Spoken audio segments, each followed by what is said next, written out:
ओम मनोजवं मारुततुल्यवेगं जितेन्द्रियं बुद्धिमतां वरिष्ठं वातात्मजं वानरयूथमुख्यं श्रीरामदूतं शरणं प्रपद्ये।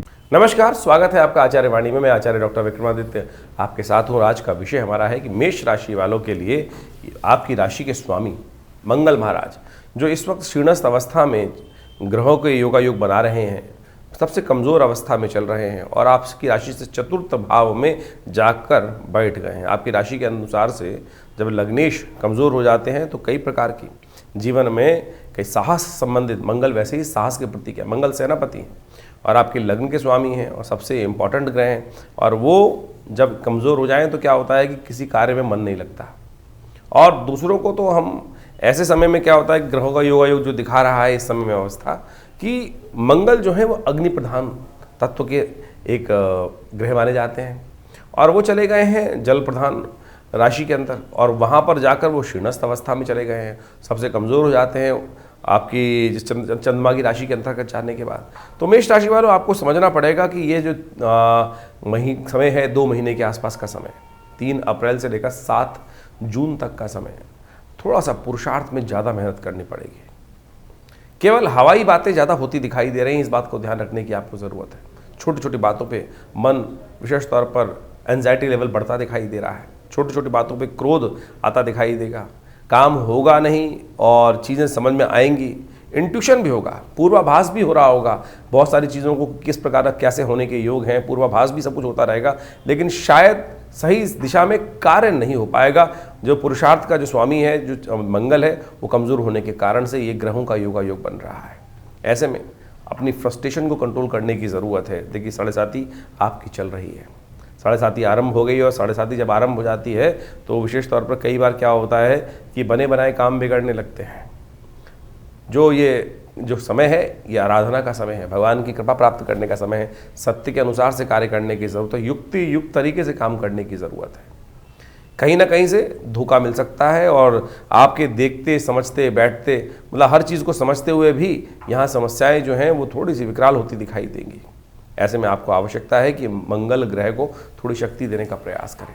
मंगल जो है वो विशेष तौर पर हमारे राशियों के दृष्टिकोण से हमारे ग्रहों के अंदर सेनापति का प्रतिनिधित्व रखते हैं। और ऐसे में जो इस वक्त वर्ष चल रहा है, संवत 2082 जो शुरू हुआ है, सूर्य का वर्ष है और ऐसे में जो सूर्य भी आपकी राशि के दृष्टिकोण से इसके मध्यकाल में यदि हम बात करें तो सूर्य एक बार बीच में उच्चकित हो जाएंगे, फिर प्रथम लग्न में चले जाएंगे, आपकी राशि के अनुसार चलेंगे, फिर आगे भी चले जाएंगे। तो ऐसे ये 2 महीने का जो समय है विशेष तौर पर बड़ा ध्यान देने का समय है।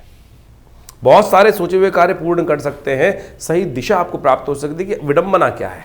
इस मंगल के परिवर्तन के साथ साथ विडंबना यह है कि चीज़ें आपको समझ में आ रही हैं और लेकिन आप वहाँ पर मन की दुविधा के कारण से बहुत सारी चीज़ों को समझते हुए भी उन पर कार्य नहीं कर पा रहे हो, सामर्थ्य होते हुए भी हाथ नहीं बढ़ा पा रहे हो। ये 7.5 का नेगेटिव इफेक्ट है। इसमें आपको विशेष तौर पर आवश्यकता है कुछ खास उपाय करने की। दूध का दान करना, ये सबसे श्रेष्ठ उपाय हम आपको बताने का प्रयास कर रहे हैं। दूध का दान का खीर बना लीजिए और हो सके तो विशेष तौर पर गरीब लोगों को, ब्राह्मणों को उसका भोजन कराने का प्रयास करें और साथ साथ हनुमान जी को उसका भोग अवश्य लगाएं।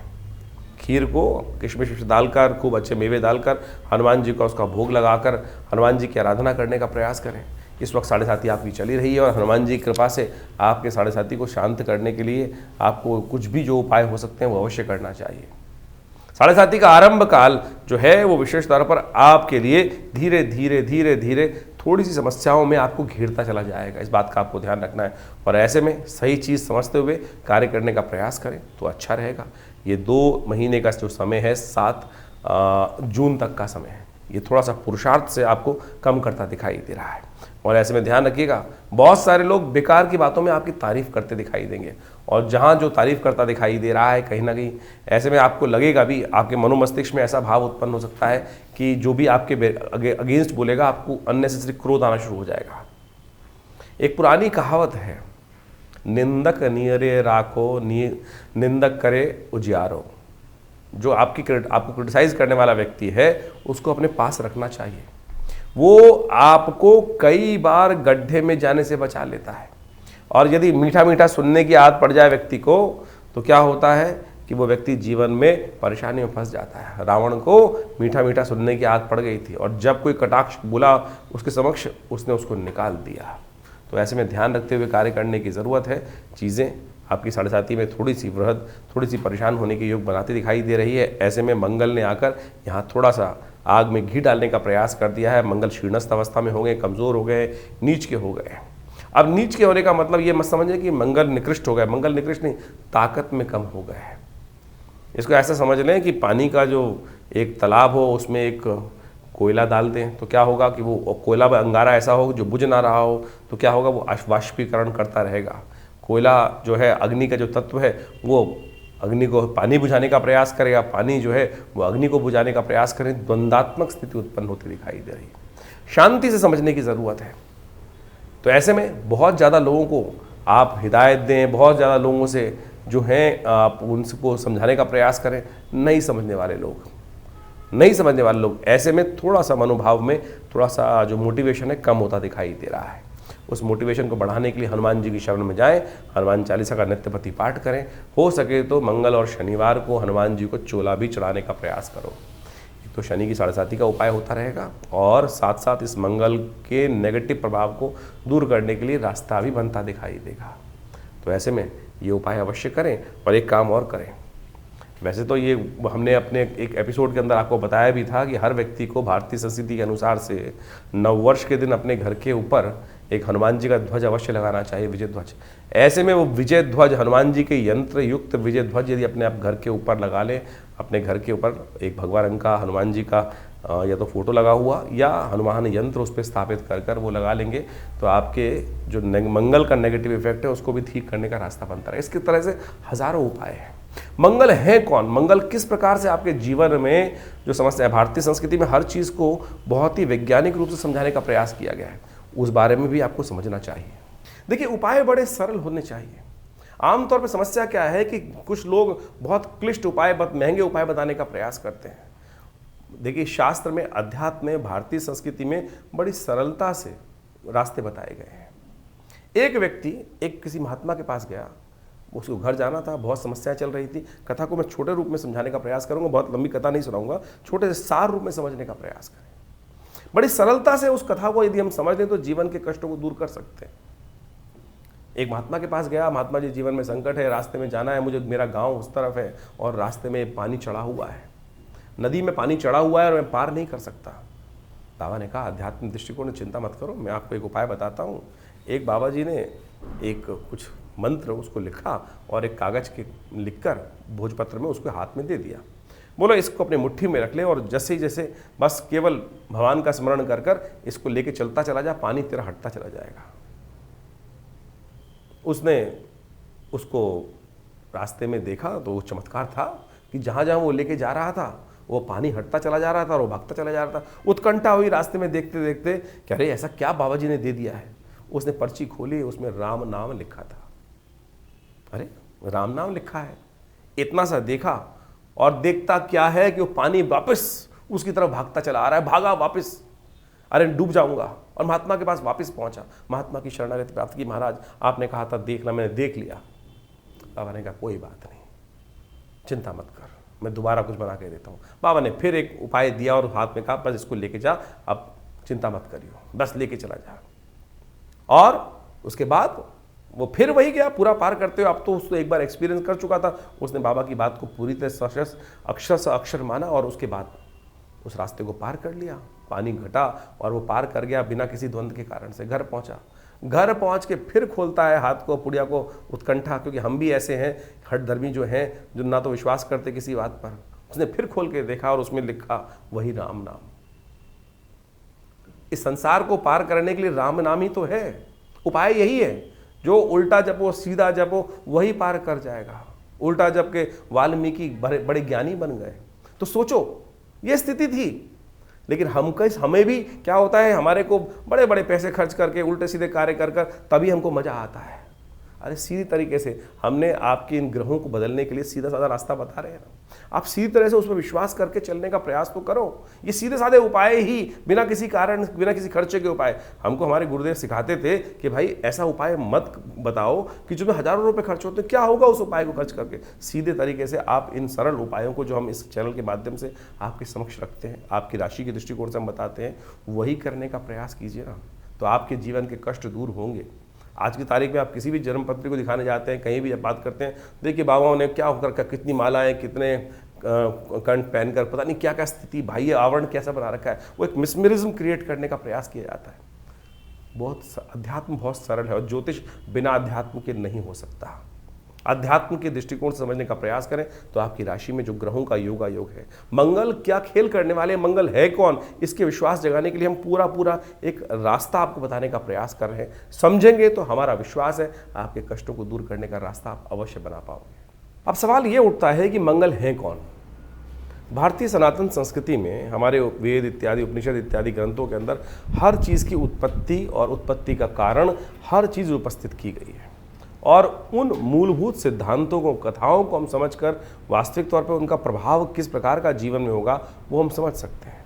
जैसे चंद्रमा कहाँ से उत्पन्न हुए, सूर्य कहाँ से उत्पन्न हुए, किस प्रकार से उत्पन्न हुए, क्या उनकी कथा है, इसके साथ साथ स्वभाव क्या है, किस प्रकार के योगायोग जो ज्योतिष के दृष्टिकोण से हमें दिखाई देते हैं वो बनेंगे, क्या होंगे, किस प्रकार के करेंगे।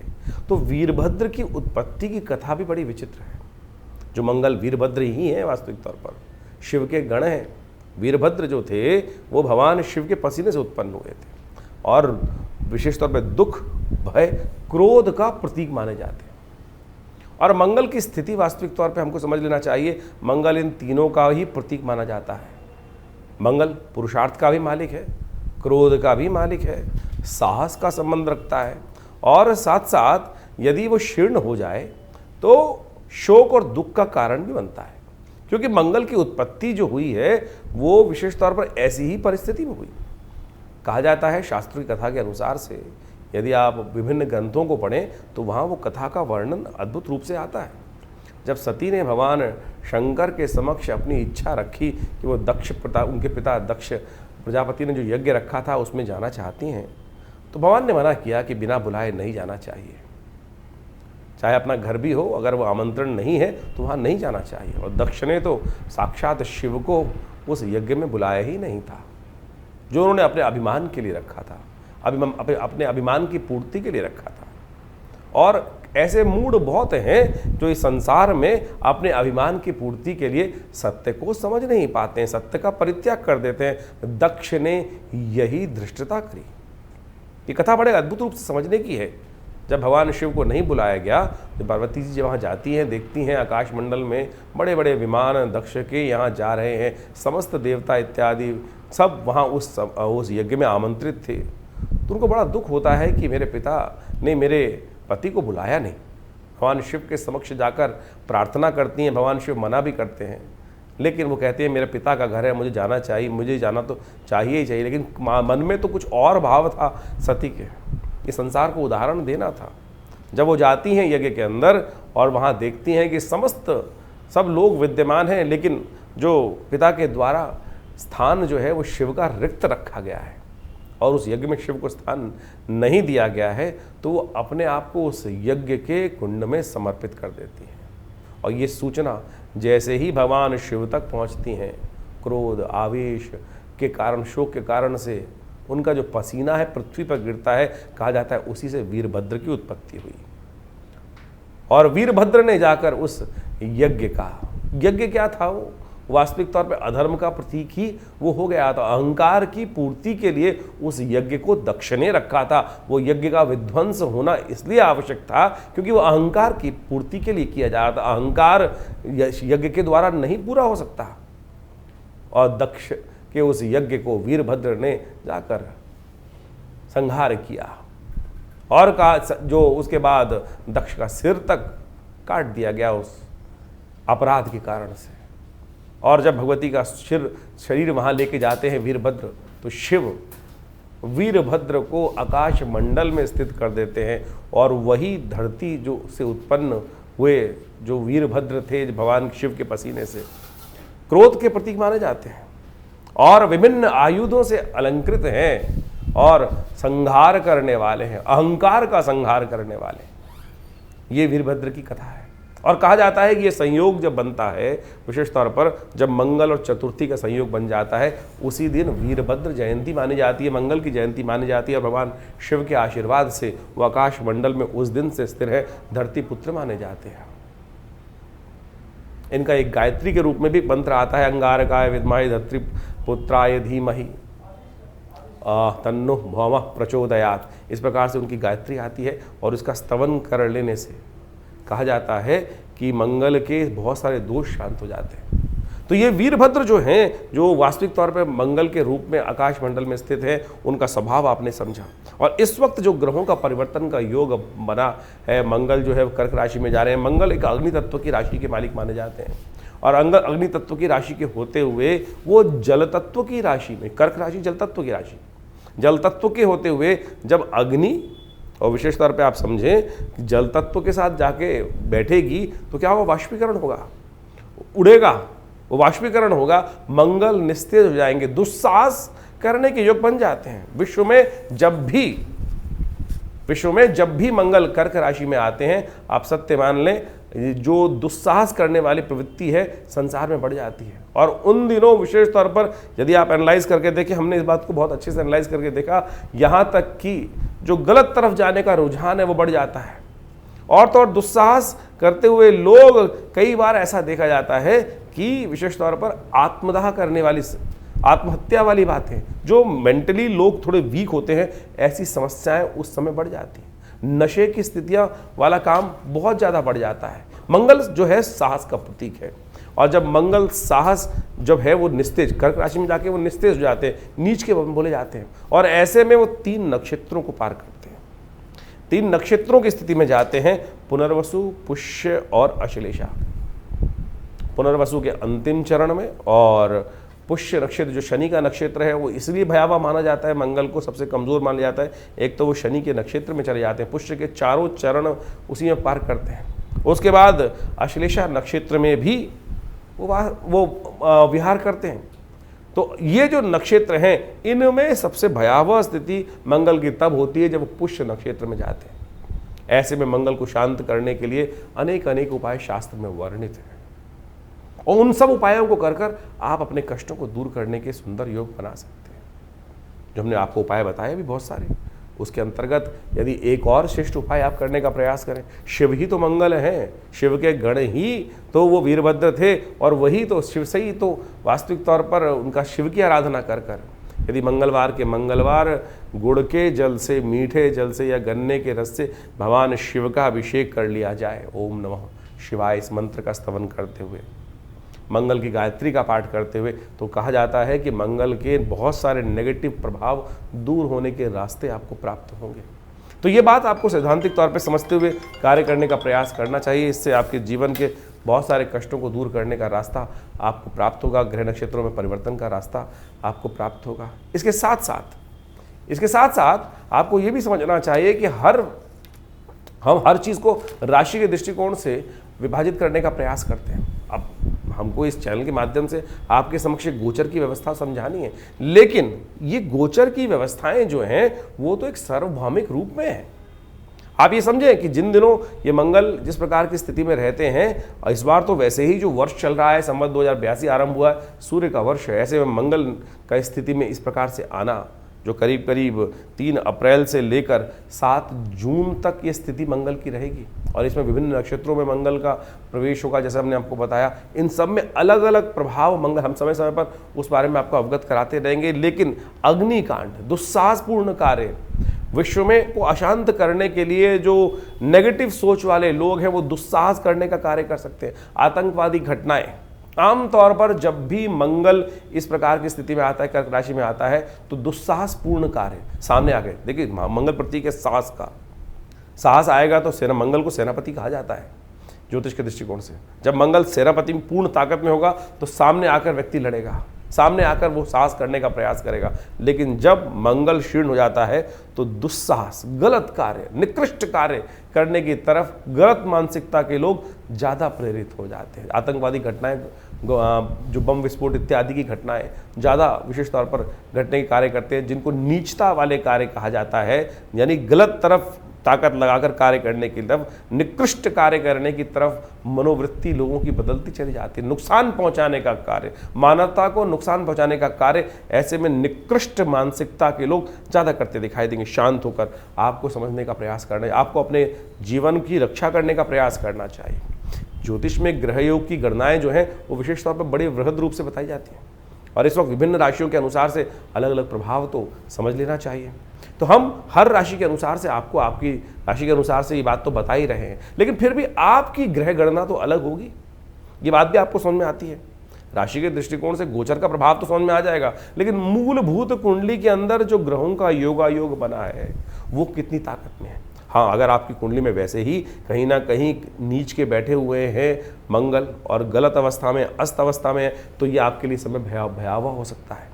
और वहीं अगर आपकी कुंडली में मंगल पूर्ण ताकत में है, मंगल की दशाएं अच्छी चल रही हैं, नवांश में मंगल शुद्ध होकर बैठा है, तो आपके लिए इतना गलत का समय नहीं होगा जितना ओवरऑल दिखाई देता है।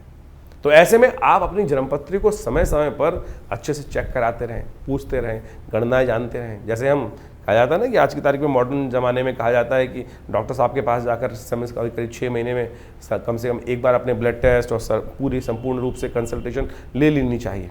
तो उसी प्रकार से ज्योतिष भी एक ऐसी चीज़ है कि एक ऐसा आईना है कि जो आपके भविष्य को में क्या कुछ होने की योग हैं, किस प्रकार के योगायोग बनने वाले हैं, उस सब संबंध में आपको अवगत करा सकता है।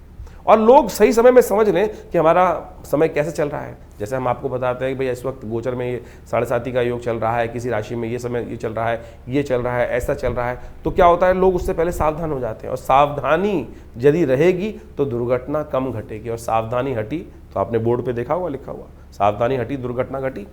तो यही बात है। इसके अनेक उपाय शास्त्र में वर्णित हैं, जो हमने बड़े सरल रूप में आपके समक्ष रखने का प्रयास किया है। बहुत सारे लोग कहते हैं कि ज्योतिष डराते हैं। ज्योतिष डराने का विषय नहीं है, ज्योतिष अवगत कराने का विषय है। देखिए, आप अगर नेगेटिव सोच रखेंगे तो फिर समस्याएं उत्पन्न होने के योग बनेंगे। आप कोई बीमारी है तो अब ऐसे तो एक समझें कि जैसे मान के चले हर कोने पर कहीं ना कहीं किसी ना किसी बीमारी के वायरस फैले हुए हैं। कई लोग बहुत डरते हैं। आप मान के चलें कि भैया नहीं वहाँ तो हाइजीन नहीं होगा, ये नहीं होगा, वो नहीं होगा। कुछ लोग होते हैं एकदम उत्साह के सारे, नहीं मेरी इम्यूनिटी इतनी स्ट्रांग है, मैं तो बिल्कुल ठीक ठाक होकर निकल जाऊँगा। और ऐसे में जब मंगल नीच के हो जाते हैं तो जो डरने वाले व्यक्ति होते हैं और ज़्यादा भयावह स्थिति में हो जाते हैं। इमोशनल वीक व्यक्ति जो हैं, जो साइकोलॉजिकल तौर पे कमज़ोर व्यक्ति हैं, उनकी स्थिति आप स्वयं एनालाइज कर सकते हैं। जिनकी कुंडली में चंद्रमा बहुत नीच के होकर बैठे हुए हैं, कुंडली के अंदर चंद्रमा जो नीच के होकर बैठे हैं या शीर्णस्थ अवस्था में या मंगल शीर्णस्थ अवस्था में, उनकी मनोदिशा आपको देखने को मिल सकती है कि किस प्रकार से वो और ज़्यादा नेगेटिव हो सकती है। कोरोना काल आया, बहुत सारे लोगों ने बाहर निकल कर कार्य किया, और बहुत सारे लोग जो डर के बैठे रहे, बहुत सारे लोग को इन्फेक्शन हुआ भी, लेकिन अपनी यदि उनकी इम्यूनिटी अच्छी थी तो बच के आ भी गए, और जिनकी इम्यूनिटी वीक थी वो बेचारे क्षय को प्राप्त हो गए। तो ऐसे ही समझें कि ज्योतिष की मूल जन्मपत्री जो है आपका जो मूल कैरेक्टर है, वो उस जन्मपत्री से निष्कर्ष जो समझ में आता है कि क्या कुछ प्रकार का योग बने हुए हैं और ये व्यक्ति क्या कुछ कर सकता है, कैसे समय में इसको किस प्रकार का कार्य करने का मौका मिलेगा और कैसे उन समस्याओं को ठीक करने का योग बना पाएगा। तो हम इस विषय में आपके समक्ष जो समय समय पर गोचर का प्रभाव समझाते हैं, तो बहुत सारे लोग कमेंट में लिख के भेज देते हैं नहीं डरा। अरे डराने का विषय ही नहीं है ज्योतिष। अगर कोई डॉक्टर आपको कहे भैया कि थोड़ा सा हाथ धो के खाना खा लिया करो, तो वो डरा रहा है आपको? कौन डरा रहा है आपको? आप हाइजीन मेंटेन करने की बात करनी। शास्त्र के अंदर अगर कहा है कि पवित्र स्थिति में खाना खाओ, खाना धो के खाओ, हाथ धो के खाना खाना चाहिए, साफ सुथरी जगह बैठ के जो भी कार्य करना चाहिए, तो ये डराना नहीं है भाई। उसमें कहे जी इन्फेक्शन हो जाएगा, और लोग तथाकथित तौर पर कैसे ले लेते हैं इस स्थिति को, तो आप समझें कि जिनकी मानसिकता जो हमको, एक बात समझे, पुरानी कहावत है, जाकी रही भावना जैसी।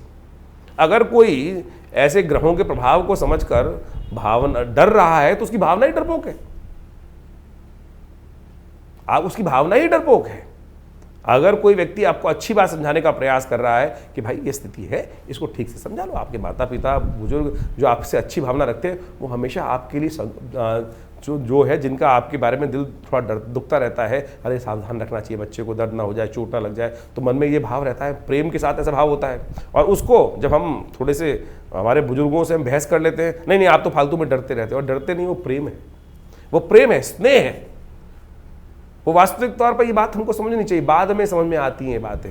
इसलिए कोशिश ये करें, जो ज्योतिष के विषय हमने आपके समक्ष रखे हैं वो वास्तविक तौर पर वैज्ञानिक तथ्यों पर आधारित है। इन कथाओं को हम इसीलिए यहाँ डालते हैं, समझाने का प्रयास करते हैं कि ज्योतिष कपोल कल्पित गणनाओं पे नहीं चलती, प्रत्यक्ष प्रभाव से। नासा जैसे ऑर्गेनाइजेशंस, विश्व के आज बहुत रेप्यूटेड जो ऑर्गेनाइजेशंस हैं, वो भी हमारी गणनाओं को समझते हैं और हमारी गणनाओं के अनुसार से सोचे कितना सुंदर संस्कृति रही होगी। लेकिन कुछ है मूड जो आपके साथ उपहास करते होंगे, अपनी संस्कृति का उपहास करने का प्रयास करते हैं।